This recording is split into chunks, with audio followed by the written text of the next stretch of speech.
അമമീയ രാജ കുമാരൻ നല്ല യുവസുന്ദരനാട്ട. അയ്യേ, ഇതെന്ത് പാട്ടാണിത്, ഇതെന്ത് സൗണ്ടാണ് ഈ എന്നൊക്കെ പലരും ചോദിച്ചാ ആക്ഷേപിച്ചിട്ട് അത് കഴിഞ്ഞ് പിന്നീട് അത് അങ്ങോട്ട് ഹിറ്റ് അടിച്ചിട്ട് വേറെ ലെവലിൽ പോയില്ലേ.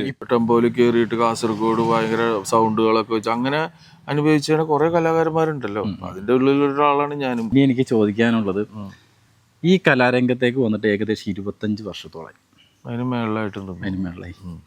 അപ്പം ഞാൻ പറയുന്നത് റിയാലിറ്റി ഷോ, അതുപോലെ തന്നെ പാട്ട് പഠിക്കാൻ പോയിട്ടില്ല. അപ്പം ഇങ്ങനെയൊക്കെ ഉള്ളൊരു സ്ഥലത്തു നിന്നാണ് സമദ് സുലൈമാൻ എന്ന് പറയുന്ന ഒരു വ്യക്തി കടന്നു വന്നേക്കുന്നത്. അന്ന് ശരിക്കും പറഞ്ഞാൽ ഏത് വർഷത്തിലാണ് ഫസ്റ്റ് ഗൾഫിലേക്ക് പോകുന്നത്? ഏകദേശം ഒരു 10-20, ഞാൻ പാട്ട് പാടി തുടങ്ങിയ ഒരു 10-25 അതിന് മേളിൽ വർഷമായി എന്ന് പറഞ്ഞിട്ടുണ്ടല്ലോ. അപ്പോൾ പാട്ട് പാടി തുടങ്ങി കുറച്ച് ആൾ കഴിഞ്ഞപ്പോഴേക്കും ഞാൻ ഫസ്റ്റ് ദുബായ് ദിലീപ് ഏട്ടൻ്റെ കൂടെയാണ്. ദുബായ്, അതായത് സമ്മറിൻ അറേബ്യ. സമ്മറിൻ അറേബ്യ, യെസ്. സമ്മറിൻ ബദലാമല്ല, സമ്മറിൻ അറേബ്യ, യെസ്. അതിലാണ് ഞാൻ ഫസ്റ്റ് പോകണം. മഞ്ജു വാര്യർ. അത് അവിടെ നിന്ന് പിന്നെ നമുക്ക് ആ സമയത്തൊക്കെ ആ ഷോന് ഏറ്റവും കൂടുതൽ ഷൈൻ ചെയ്യാൻ പറ്റിയത്. ശരിക്കും അന്നൊക്കെ പെർഫോമൻസ് എന്ന് പറഞ്ഞു കഴിഞ്ഞാൽ ഇന്നൊക്കെ ദുബായിലൊക്കെ ചെന്ന സമയത്ത് ഇപ്പം അത് ആ കാലഘട്ടത്തിൽ എനിക്ക് തോന്നുന്നു കണ്ട ആൾക്കാർക്ക്, അന്ന് ഈ ഷോ കണ്ട ആൾക്കാർക്ക് അറിയാൻ പറ്റിയിരിക്കും. കാര്യം അന്ന് നമ്മൾ ഇന്ന് കാണിക്കുന്ന പിള്ളേരുടെ ഇതിൻ്റെ അപ്പുറമായിട്ട് വേറെ ഈ സ്ലീവൊക്കെ ഇട്ടിട്ട് ഞാൻ അന്ന് ഞാൻ പറയാം. കാരണം എന്ന് വെച്ച് കഴിഞ്ഞാൽ ഒരുപാട് നെഗറ്റീവ് കമന്റുകൾ വന്നു. കാരണം എന്ന് വെച്ച് കഴിഞ്ഞാൽ ഒരു ബുള്ളറ്റിലൊക്കെ വന്നിറങ്ങുന്നു, ഷോ കാണിക്കുന്നു, ഇവൻ എന്താണ് കാണിക്കുന്നത്, ഇവൻ ഇത് ചെയ്യാൻ പാടില്ലേ എന്നൊക്കെ ചോദിച്ചു. അപ്പോൾ കഴിഞ്ഞ ദിവസം മണിച്ചേട്ടനാണ് ഇത് കൊണ്ടുവന്നത്. മണിച്ചേട്ടൻ ഇതേപോലെയൊക്കെ വന്നിട്ടുണ്ട്, പാട്ട് പാടിയിട്ടുണ്ട് എന്നൊക്കെ ഇങ്ങനെ പറയണം. അപ്പം മണിച്ചേട്ടൻ്റെ ഒക്കെ കൂടെ തന്നെ പോയിട്ടുള്ള ഒരു വ്യക്തിയാണ്. അതെ, ഞാൻ പറയട്ടെ, അത് കഴിഞ്ഞ് ഞാനും ജയറാമേട്ടനും ഈ പറഞ്ഞ ഷോന് ഈ മണിച്ചേട്ടനും ഞാൻ ഉണ്ടായിരുന്നു, മണിച്ചേട്ടനും ഉണ്ടായിരുന്നു. അപ്പൊ ഞാനും ഈ സ്ലീവ് ഇങ്ങനത്തെ സാധനം ഇടുമായിരുന്നു. ഞാൻ ഓൾറെഡി എനിക്ക് ഫോറിൻ അതർ കൺട്രീസുള്ള, അതായത് ഈ റാപ്പേഴ്സിനോടൊക്കെ ഭയങ്കര ഇഷ്ടമുള്ള ആളാണ് ഞാൻ. അപ്പോൾ പണ്ടേ തൊട്ട് പുറത്ത് ഒരു ഷോ, അതൊക്കെ അവരുടെ ഷോസുകൾ കണ്ടമാനം കാണും, ഈ ഫോറിനേഴ്സിൻ്റെ. അപ്പോൾ അവരുടെ ആറ്റിറ്റ്യൂഡും അവരുടെ ആ സ്റ്റൈലൊക്കെ വർഷങ്ങൾക്ക് മുന്നാണ് അവരൊക്കെ ഇത് ചെയ്തേക്കുന്നത്. അപ്പൊ അതിന്റെ ഒരു ചെറിയ സാധനം ഞാൻ പിടിച്ചു മാത്രമേ ഉള്ളൂ അന്ന്. അപ്പൊ അന്നൊക്കെ ഞാൻ ഇതൊക്കെ ഇട്ട് വെറുതെ പുളിക്കുമായിരുന്നു. അന്ന് മണിച്ചേട്ടനും ഇടുമായിരുന്നു. ഇപ്പൊ മണിച്ചേട്ടൻ വന്നപ്പോ എല്ലാവരും പറയുന്നു, കാരണം ഇന്നിപ്പോ വന്നത് കണ്ട് മണിച്ചേട്ടൻ അന്ന് ഞാനും ഇങ്ങനെ ഇടും, മണിച്ചേട്ടനും ഇട്ട് സ്റ്റേജ്, ആ സെയിം സ്റ്റേജിലെ വീഡിയോ ആണ് ഇപ്പൊ മണിച്ചേട്ടന്റെ ഇപ്പൊ വന്നേക്കണത്. നമ്മള് അന്ന് ഒരു കാസറ്റിലാണ് നമുക്കൊക്കെ കാണുന്നത്. കാസറ്റ് ഇട്ട് നമുക്ക് ഈ ഷോ കാണാൻ പറ്റുമായിരുന്നു.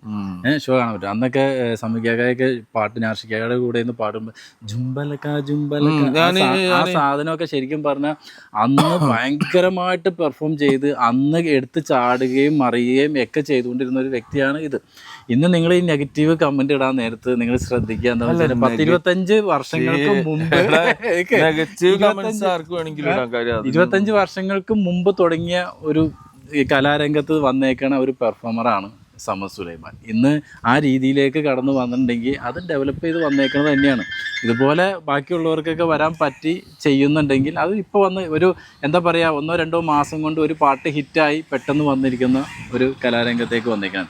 ഇത് ശരിക്കും പറഞ്ഞാൽ ഒറിജിനലായിട്ട് അന്നും ചെറുപ്പം മുതൽ ഈ കലാരംഗം അത് ഭാഗ്യം എല്ലാം കൂടി വേണം. കാര്യം എന്താണെന്ന് വെച്ചാൽ നമ്മൾ വർഷങ്ങൾക്ക് മുന്നേ നമ്മൾ ഈ പറഞ്ഞ പോലെ ഒരു ടെമ്പോയിൽ കയറിയിട്ട് കാസർഗോഡ് ഭയങ്കര സൗണ്ടുകളൊക്കെ വെച്ച് അങ്ങനെ അനുഭവിച്ച കുറേ കലാകാരന്മാരുണ്ടല്ലോ. അതിൻ്റെ ഉള്ളിലൊരാളാണ് ഞാനും. കാര്യം അത്രയും നമ്മളിങ്ങനെ അലഞ്ഞിട്ടുണ്ട്. ഒരു 50 രൂപ ആദ്യം കൊണ്ട് 50 രൂപ 60 രൂപ അങ്ങോട്ടൊക്കെയാണ് എനിക്കൊക്കെ ഒരു പരിപാടിക്ക് കിട്ടിയേക്കുന്നത്.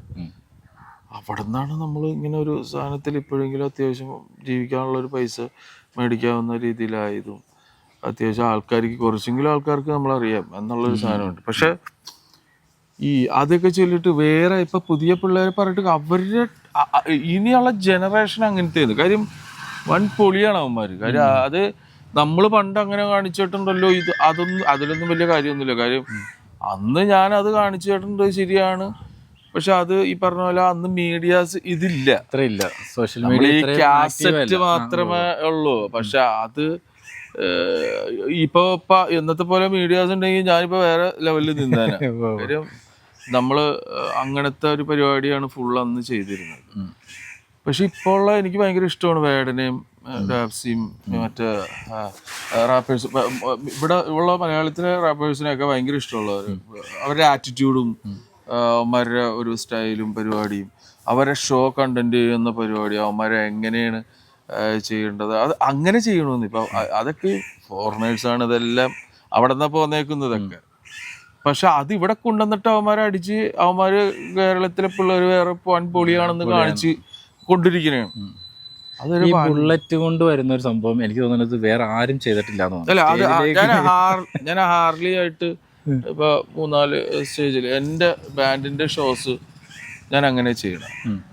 നമ്മുടെ ഒരു എനിക്ക് അതെന്ന് വെച്ചാൽ അത് എൻ്റെ ബാക്ക് സൈഡിൽ നിന്ന് അങ്ങനത്തെ ഒരു സോങ്ങും അങ്ങനത്തെ ഫസ്റ്റ് ഇൻട്രോ ഒരു മ്യൂസിക്കും പിന്നെ അതുപോലെ നമ്മളെല്ലാം പ്ലാൻ ചെയ്തിട്ട് ഹാർലിയിൽ അത്രയും ഭയങ്കര സൗണ്ട് അല്ലേ വണ്ടിക്ക്. അതും പുറകേന്നൊക്കെ നമ്മൾ അങ്ങനെ പ്ലാൻ ചെയ്ത് വരുമ്പോ തന്നെ ഓഡിയൻസിന്റെ ഇടയിൽ നിന്ന് വരുമ്പോ തന്നെ അതിന് വേറൊരു വൈബ് തന്നെയാണ്. ഞാൻ എന്നിട്ട് വണ്ടി അതിന്റെ അകത്ത് കയറ്റിയിട്ട് സ്റ്റേജിന്റെ അകത്ത് കയറ്റിയിട്ട് പാടും. അതൊന്നും ഇതിപ്പോ നമുക്ക് കോസ്റ്റ്യൂംസ് ഒക്കെ ഇപ്പൊ ഞാൻ തന്നെയാണ് എനിക്ക് എങ്ങനെയൊക്കെയാണ് എന്തൊക്കെ കോസ്റ്റ്യൂംസ് ഏത് രീതിയിൽ വേണം, ഞാൻ ഇന്ന സാധനത്തിൽ നിന്ന് വന്നു കഴിഞ്ഞാൽ എങ്ങനെ വേണമെന്ന് എൻ്റെ ഉള്ളിൽ കിടക്കുന്നവർ. അപ്പൊ അതിനെ തേടി പോവും. അല്ലെങ്കിൽ അങ്ങനെ നമുക്ക് അങ്ങനത്തെ ഒരു സാധനം ഡിസൈൻ ചെയ്യിപ്പിച്ചിട്ട് പിള്ളേരെയും കൊണ്ട് ഞാൻ അത് ചെയ്യിപ്പിക്കും. അങ്ങനെയൊക്കെ ഇപ്പൊ ഇഷ്ടംമാരെ നല്ല കഴിവുള്ള പിള്ളേരൊക്കെ കൊച്ചിയിൽ കോഴിക്കോട് നടന്ന പരിപാടിയിൽ കോസ്റ്റ്യൂം കണ്ട് ഞെട്ടിച്ചു പോയി. അതിപ്പോ ഞാൻ കാസർഗോഡ് നടത്തിയത്. കാര്യം അതൊക്കെ ഞാൻ പറയട്ടെ, നമുക്ക് ഇപ്പൊ കോസ്റ്റ്യൂം എന്തുവിടാം. ഇപ്പൊ ഷർട്ട് ഇല്ലാണ്ട് പാടുന്നുണ്ട് പിള്ളേർ. അതൊക്കെ ഒരു സ്റ്റൈലല്ലേ, അതൊക്കെ ഒരു ഭയങ്കര അടിപൊളിയല്ലേ. അപ്പൊ അതൊക്കെ ഞാൻ നേരത്തെ പറഞ്ഞ ഇതെല്ലാം മറ്റാൾക്കാർ അവിടെ നിന്ന് ഇങ്ങനെ അടിച്ച് അവിടെ നിന്ന് ഇങ്ങനെ അവര് കഴിഞ്ഞ പരിപാടിയാണ് അതൊക്കെ. കാര്യം അതൊക്കെ അവരെന്ന് പറഞ്ഞ വൻ പുലികളാണ്. അവരത്രയും. അപ്പൊ അതിനെ ഇവിടെ കൊണ്ടുവന്ന് ആൾക്കാർ പണ്ടൊക്കെ ആണെങ്കിൽ ഇന്ന് ആലോചിച്ച് നോക്കിയൊരു ഞാനൊക്കെ പാടിയിരുന്ന കാലഘട്ടത്തില് ഒരു സ്റ്റേജിൽ ഷർട്ട് ഊരി കഴിഞ്ഞാൽ ഇടിയുടെ പെരുന്നാളായിരിക്കുള്ളൂ. സത്യം ആലോചിച്ച് നോക്കിയേ.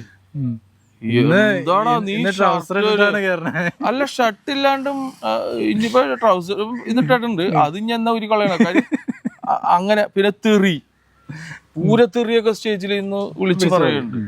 അത് ആറ്റിറ്റ്യൂഡാണ്. അത് അങ്ങനത്തെ ഓഡിയൻസ് ആയിരിക്കുള്ളൂ. ഇപ്പൊ നമ്മളുടെ ഓഡിയൻസ് ഇപ്പൊ നമുക്ക് ഞാൻ എന്ന് വെച്ചാൽ എൻ്റെ ഷോ എന്ന് പറഞ്ഞു കഴിഞ്ഞാൽ രണ്ടും ഉണ്ടാവും. കാര്യം ഈ പറഞ്ഞ ന്യൂജൻ പരിപാടിയും അടിക്കും, സാധാ ആളുകൾക്ക് ഓഡിയൻസിന് എങ്ങനെ ഗാനമേള പണ്ട് അവിടെ അതിനകത്തുള്ള പാട്ടുകളും കൂടി രണ്ടും കൂടി ഇത് ചെയ്തിട്ടാണ് ഞാൻ എൻ്റെ ഷോ ചെയ്യണം.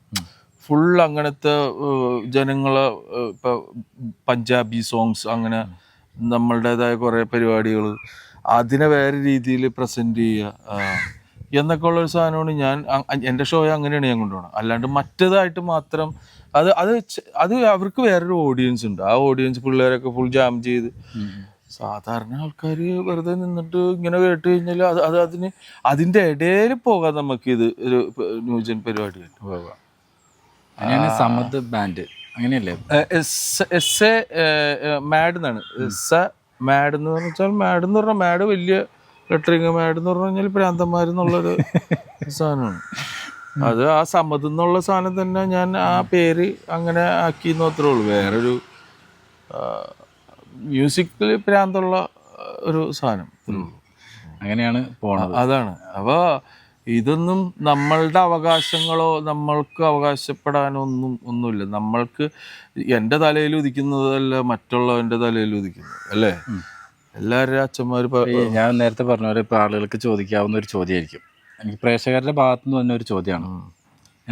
25 വർഷമായി, ഇതിനു മുമ്പ് ഇതുപോലെയൊക്കെ പ്രോഗ്രാം ചെയ്തിട്ടുണ്ടെന്ന് പറഞ്ഞു. ഇന്ന് ഇപ്പോഴും എങ്ങും എത്തിപ്പെടാൻ പറ്റിയിട്ടില്ല എന്നൊരു തോന്നലുണ്ടോ? എനിക്ക് അങ്ങനെ തോന്നിയിട്ടില്ലല്ലോ. എനിക്ക് എത്തിപ്പെടാൻ പറ്റിയിട്ടില്ല എന്നുള്ളൊരു തോന്നൽ എനിക്ക് അങ്ങനെയില്ല. കാര്യം ഇവിടെയെങ്കിലും എത്തിയല്ലോ എന്നുള്ളൊരു സാധനം എനിക്കുണ്ട്. എത്തിപ്പെടാൻ പറ്റിയില്ല എന്ന് പറഞ്ഞു കഴിഞ്ഞാൽ നമ്മൾ എഫേർട്ട് എടുക്കണതനുസരിച്ചിട്ടായിരിക്കും. പിന്നെ എല്ലാം കൂടി വേണം കാര്യം. ഞാൻ ചോദിക്കട്ടെ, ഞാൻ പാടി തുടങ്ങിയിട്ട് ഓൾമോസ്റ്റ് എല്ലാ വേൾഡിലെ കംപ്ലീറ്റ് രാജ്യങ്ങൾ ഞാൻ കവർ ചെയ്തു പോയിട്ടുണ്ട്. ലോകം മുഴുവനും ഞാൻ 2 മാസമൊക്കെ യൂറോപ്യൻ കൺട്രീസിലൊക്കെ കിടന്നിട്ടുണ്ട്. 4 മാസം. അത് കഴിഞ്ഞ് എല്ലാം എൻ്റെ പള്ളിയാണല്ലോ. ഇപ്പോഴും ഞാൻ ഓരോ സ്ഥലങ്ങളിൽ പോകുന്നുണ്ട്. അതൊക്കെ നമുക്ക് കിട്ടുന്ന ഏറ്റവും വലിയ ഭാഗ്യമല്ലേ. തീർച്ചയായിട്ടും. അതുമല്ല 10 പൈസ കൊടുക്കണ്ട, ഭക്ഷണം, അവിടെ താമസ സൗകര്യം, അവിടെ നിന്ന് പരിപാടി കഴിഞ്ഞ് പൈസയും മേടിച്ചിട്ട് ഇങ്ങോട്ട് വരാം. ഇതൊക്കെ നമുക്ക് എന്ന് വെച്ചാൽ ആർട്ടിസ്റ്റുകൾക്കാണ് അതൊക്കെ ഭാഗ്യമുള്ളൂ. മറ്റുള്ളവർക്ക് സ്വന്തം കയ്യിൽ നിന്ന് കാശും കൊടുത്ത് അവിടെ പോയി അവിടെ റൂം എടുത്ത് അവിടുത്തെ അതൊന്നുമില്ല. വെറുതെ ഡ്രസ്സ് ഇതെടുത്ത് മാത്രം അങ്ങോട്ട് പോയാൽ മതി, വേറെ ഒന്നും നോക്കണ്ട. നമ്മളവിടെ നമ്മളുടെ കഴിവിനെ അവിടെ നമ്മൾ കാണിച്ച് അവിടെ അവരെ സന്തോഷിപ്പിക്കുക, അവരെ സന്തോഷം നമുക്ക് തരും, നമ്മൾ തിരിച്ചു വരും. അപ്പം ഞാൻ പറയണ അത് ഇത്രയും രാജ്യങ്ങൾ കവർ ചെയ്തിട്ടുണ്ട്. ഇങ്ങനെ ഓരോ സ്ഥലങ്ങളും വേൾഡിൽ പല അയ്യോ ഇങ്ങനത്തെ സ്ഥലം ഉണ്ടല്ലേ, ഇങ്ങനത്തെ ആൾക്കാരുണ്ടല്ലേ, ഇങ്ങനത്തെ സംഭവം ഉണ്ടല്ലേ എന്നൊക്കെ വർഷങ്ങളായിട്ട് ഇങ്ങനെ പോയിക്കൊണ്ടിരിക്കുക. ഇപ്പോഴും പോയിക്കൊണ്ടിരിക്കുകയാണ്. ഇപ്പൊ കഴിഞ്ഞ ദിവസം ഞാൻ ലണ്ടനിൽ നിന്നും ഓസ്ട്രേലിയയിലൊക്കെ പോയിട്ട്, ഓസ്ട്രേലിയയിലൊക്കെ 5 വർഷത്തേക്കൊക്കെ വിസ കിടക്കുക എനിക്ക് അടിച്ചിട്ട്. അവർ കുറെ നാളത്തേക്ക് ഇടയ്ക്കിടയ്ക്ക് പോണതുകൊണ്ട് ഇങ്ങനെ ഇരുന്നോട്ടെ എന്നും പറഞ്ഞിട്ട് അവർ ഇപ്പോൾ സാഹിബന്മാർ തന്നിട്ടുണ്ട്. അപ്പോൾ അതുപോലെ ലണ്ടനിൽ വിസയുണ്ട്. അപ്പോൾ ഇങ്ങനെ പോയിക്കൊണ്ടിരിക്കണത് അല്ലേ. അപ്പോൾ അത് ഏറ്റവും വലിയ ഭാഗ്യമാണ്. പിന്നെ പല ജനങ്ങളെ പരിചയപ്പെടാം, പല രീതിയിലുള്ള ആൾക്കാരും അല്ലെങ്കിൽ അതൊക്കെ ഭയങ്കര ഭാഗ്യം. അതിൽ ഇപ്പം ഞാൻ പറയണ എനിക്ക് എങ്ങും എത്തിപ്പെട്ടിട്ടില്ല എന്നുള്ളൊരു എത്തണം. അതിന് വേറൊരു അടുത്ത സ്റ്റെപ്പിലോട്ട് കയറണം. അങ്ങനെ അത് നമ്മളിങ്ങനെ ഓരോ സാധനങ്ങൾ ചെയ്ത് കയറാനുള്ള ഒരു എവിടെയൊക്കെയോ ഒരു ഭാഗ്യമുണ്ട്. കാരണം വെച്ചാൽ ഇപ്പൊ മണിച്ചേട്ടന്റെ ഒരു പാട്ടിറങ്ങി, മണിച്ചേട്ടനെ കുറിച്ചിട്ട് ടീമുമായിട്ട്. പക്ഷെ ആ പാടിയേക്കുന്നത് കേൾക്കാം. അപ്പൊ അതൊക്കെ അവിടെ വന്ന് എത്തിപ്പെടാണ്. കാരണം അത് ഏറ്റവും കൂടുതൽ ആളുകൾ ഏറ്റെടുത്ത ഒരു പാട്ടാണ്. ഭയങ്കര ഫീൽ ചെയ്തിട്ടുള്ള ഒരു പാട്ട്. മണിച്ചേട്ടൻ എന്നെ ഭയങ്കര ഇഷ്ടമായിരുന്നു പേഴ്സണലി. ഭയങ്കര കാര്യം ഞാൻ പല ഇതിലൊക്കെ പറഞ്ഞിട്ടുണ്ട്. എന്നെ ഭയങ്കര ഇഷ്ടമുള്ള ഒരാളായിരുന്നു. എന്നെ പല ഷോനും പുള്ളി കൊണ്ടുപോയിട്ടുണ്ട്. ഇതുപോലെ നീ വേണോട്ടാ, നീ മറ്റേ പരിപാടിക്ക് ഞാൻ പറഞ്ഞിട്ടുണ്ട് കേട്ടോ അതിൻ്റെ. അങ്ങനെ വിളിച്ചുകൊണ്ട് പോയി അവിടെ പോയി പൊളി. കാര്യം ഞങ്ങളുടെ ഒരു ആറ്റിറ്റ്യൂഡും പൊളിയും അതാണ്. അപ്പോൾ മണിച്ചേട്ടനോട് ഞാൻ പറഞ്ഞു, മണിച്ചേട്ടൻ നമുക്ക് അന്ന് ഞാൻ പറഞ്ഞിരുന്നു, ചേട്ടൻ്റെ പാട്ട് നമുക്കൊന്ന് മാറ്റി പിടിച്ചിട്ട് വേറൊരു പരിപാടിയിലോട്ട് കൊണ്ടുപോയാൽ ഈ റാപ്പും പഞ്ചാബിയൊക്കെ കൂടി മിക്സ് ചെയ്ത് അങ്ങനത്തെ അവിടെ അത് കൊള്ളാം. അപ്പം ഞാനൊരു ട്രാക്ക് മണിച്ചേട്ടൻ പാടിയ ട്രാക്ക് ഞാൻ ചെയ്യിപ്പിച്ചിട്ട് അവിടെ അത് കൊള്ളാട്ടാടാ, നമുക്ക് ചെയ്യരുത്, ഇത് പൊളിയാണ്ടാ എന്നൊക്കെ പറഞ്ഞാൽ ചെയ്യണം ചേട്ടൻ ഒരു വേറൊരു ആറ്റിറ്റ്യൂഡും അന്ന് പ്ലാൻ ചെയ്തതാണ്. അതാണ് ഇപ്പം പിള്ളേർ മറ്റേ മണിച്ചേട്ടൻ്റെ അന്ന് ഞങ്ങൾ അടിക്കാതിരുന്നതാണിത് അന്ന്. പക്ഷെ അന്ന് ഇറക്കിയെങ്കിലും അതാണ് ഞാൻ പറഞ്ഞത്, ചില സമയമുണ്ട്. പക്ഷെ അത് സോഷ്യൽ മീഡിയ അല്ലടാ. അങ്ങനെ ഇറക്കിയ ആൾക്കാർക്ക് ഇതെന്തൊട്ടു മണിച്ചേരന് ആ മറ്റേ ആ സാധനം 3/4 മറ്റേ ഇത് 4/4 3/4 ഒക്കെ ആയിട്ടുള്ള സാധനങ്ങളല്ലാണ്ട് മണിച്ചേരന് അങ്ങനത്തെ ഒരു സാധനം പറ്റില്ല. അപ്പോൾ റാപ്പ് പോലെയൊക്കെ ഇറക്കിയാലും എന്തിട്ടാണ് മണി കാണിച്ചു വെച്ചതെന്ന് ചോദിച്ചാലാണ്. പക്ഷെ ഇപ്പോഴെങ്കിലും ഉണ്ടല്ലോ. പക്ഷെ അത് വേറെ കാലഘട്ടത്തിലോട്ട് വന്നു. ഇപ്പൊ വേറെ മൈൻഡ് ആണല്ലോ എല്ലാവരും. അതങ്ങടെ ഏറ്റെടുത്തു. ഇങ്ങനെ കേൾപ്പിച്ച് ഇങ്ങനെ ട്രാക്കുകൾ കേട്ട് കൊള്ളട്ടെ അതിലോട്ട് വന്നില്ലേ. അതാണ് ഈ പറഞ്ഞ ഈ വേടനെ പോലെയുള്ളവരും സിംഗേഴ്സൊക്കെ മലയാളികളെ ആ ഒരു ട്രാക്കിലോട്ട് എത്തിച്ചവര് അല്ലേ. സത്യം മൊത്തത്തിലുള്ള സാധാരണക്കാരനെ വരെ ആ മ്യൂസിക്കിലോട്ട് എത്തിച്ചവര് കൊണ്ടുവന്നു. അത് അവരുടെ കഴിവാണ്. ഇപ്പൊ നിങ്ങൾ അഭിനയിച്ചാണ് ഫോർ ദ പീപ്പിള്. അപ്പൊ അതില് ലജ്ജാവതി ഇപ്പൊ ജാസിഫ് പാടുന്നു. ഇപ്പം ആ പാട്ടിനൊക്കെ ഭയങ്കരമായിട്ട് അന്ന് ആ പാട്ട് പാടി അങ്ങോട്ട് പോയിട്ടുണ്ടെങ്കിൽ ഇപ്പൊ വീണ്ടും ആ തരംഗം ഇപ്പൊ ജാസി ഗിഫ്റ്റ് അന്ന് റാപ്പും ഇതൊക്കെ ഇറക്കിയ സമയത്ത് അന്ന് ഈ പാട്ട് ആദ്യം കേട്ടപ്പോ അയ്യേ ഇതെന്ത് പാട്ടാണ്, ഇത് എന്ത് സൗണ്ടാണ് ഈ എന്നൊക്കെ പലരും ചോദിച്ചാ ആക്ഷേപിച്ചിട്ട് അത് കഴിഞ്ഞ് പിന്നീട് അത് അങ്ങോട്ട് ഹിറ്റ് അടിച്ചിട്ട് വേറെ ലെവലിൽ പോയില്ലേ. ഇപ്പൊ അത് വീണ്ടും ആ ഒറ്റ പാട്ടിന്റെ പേരിലാണ് ഫോർ ദ പീപ്പിൾ ജനങ്ങള് തള്ളിയടിച്ച് കണ്ടത്. അപ്പൊ അത് വീണ്ടും തള്ളി കഴിച്ചുന്ന അയാളന്ന് ഇറക്കി അതാണ് ഞാൻ പറയണത്. നമ്മള് ചില ആളുകൾക്ക് അത്രയും മുന്നത്തെ വ്യൂ ഇപ്പൊ ഞാനും ഇളയനിലയിലെ ഞങ്ങൾ ആ ടീം ഞാനിങ്ങനെ ഒരു കോൺസെപ്റ്റ് നമ്മള് പ്രദീപ് ഫസ്റ്റ് നിങ്ങളല്ലേ കൊണ്ടുവന്നത്? അല്ല അപ്പൊ ഞാൻ പറയടാ നമുക്ക് മാപ്പിളപ്പാട്ട് ഒരു വേറൊരു സാധനത്തിൽ പിടിക്കാന്നും പറഞ്ഞ് ഞങ്ങള് മറ്റേ അമമീയ രാജകുമാരൻ നല്ല യുവസുന്ദരന ടങ് ടങ് ടങ് ടങ് ടങ് ടങ് എന്നൊക്കെ പറഞ്ഞിട്ട് അങ്ങനത്തെ വൻ പരിപാടി വർഷങ്ങൾക്ക് മുന്നേ ചെയ്തു വെച്ചിട്ടുണ്ടായി. അപ്പൊ അന്ന് പിന്നെ മ്യൂസിക്കാനെ വെച്ചിട്ട് മറ്റേ അന്ന് ഡയറക്റ്റ് ചെയ്ത് അത് ഞാൻ മ്യൂസിക്കാനെ വെച്ചിട്ടൊരു മിസ്സിരിയിലെ രാജൻ അത് കാറിലൊക്കെ വന്ന അത് മ്യൂസിക്കാനുണ്ടായി ഞങ്ങളോട്. അപ്പൊ അത് ലിറിക്സ് മാറ്റിയിട്ട് അറബിയാക്കി നമ്മൾ ആ മിസ്സിരിയിലെ രാജൻ. എന്നിട്ട് മ്യൂസിക്കാനായിട്ട് പഠിപ്പിച്ചിട്ട് മ്യൂസിക്കാനെ കാറിൽ വെച്ച് അത് ആൾക്കാർക്ക് ഇഷ്ടപ്പെട്ടില്ല. ഇന്നിറങ്ങിയ ആ ട്രാക്കുകള് ഇപ്പോഴും ഞങ്ങളുടെ അടുത്ത് വർഷങ്ങൾക്ക് മുന്നേ ഞങ്ങൾ ചെയ്തു വെച്ച ട്രാക്ക് ഇപ്പോഴും നമ്മൾ ആ സാധനം അതിനേക്കാൾ ഇപ്പൊ ടാപ്സിയൊക്കെ ഇറക്കുന്ന മാപ്പിളപ്പാട്ട് ഇങ്ങനത്തെ സാധനങ്ങളാണ്. അത് ഇതിനു മുന്നേ നമ്മൾ അന്ന് ചെയ്തിട്ടുണ്ട്. ആ ട്രാക്ക് ഇപ്പൊ ഞങ്ങളുടെ അടുത്ത് ഞങ്ങൾ പലവരെ കേൾപ്പിച്ചപ്പോ ഇത് പുതിയ ഞാൻ പറഞ്ഞു ഇത് പണ്ട് വർഷങ്ങൾക്ക് മുന്നേ ചെയ്താണ്. അപ്പൊ അന്ന് അത് ആൾക്കാർക്ക് ഇഷ്ടമല്ലായിരുന്നു, മനസ്സിലായി. അതുകൊണ്ട് ഞങ്ങള് മാറ്റി വെച്ച് എടാ ഇത് ആൾക്ക് ഇഷ്ടപ്പെടൂലട്ടാ വെറുതെ നമ്മളെന്ന് ഇത് മാപ്പിളപ്പാട്ട് കൊണ്ടുപോയി നശിപ്പിച്ചെന്ന് പറയാൻ എന്നൊക്കെ പറയാം, അങ്ങനെയൊക്കെ പറഞ്ഞു. അപ്പൊ അതിന്റെ പേരില് നമ്മളത് മാറ്റി വെച്ച് സ്റ്റാർട്ട് ചെയ്ത് കുറെ നേരം ഞാൻ വെയിലത്ത് നിന്നൊക്കെ എന്നെയും കൊണ്ട് കുറെ പണിയൊക്കെ എടുപ്പിച്ചു. അത് കഴിഞ്ഞ് ഇങ്ങനെ കൂടെ തുടങ്ങിയിട്ട് ഇപ്പൊ ഏകദേശം കുറെ സമയമായി. നമ്മളിപ്പോ ഇങ്ങനെ വർത്തമാനം ഇങ്ങനെ പറഞ്ഞു ഇങ്ങനെ പറയാനാണെങ്കിൽ ഒരുപാട് വിശേഷങ്ങളുണ്ട്.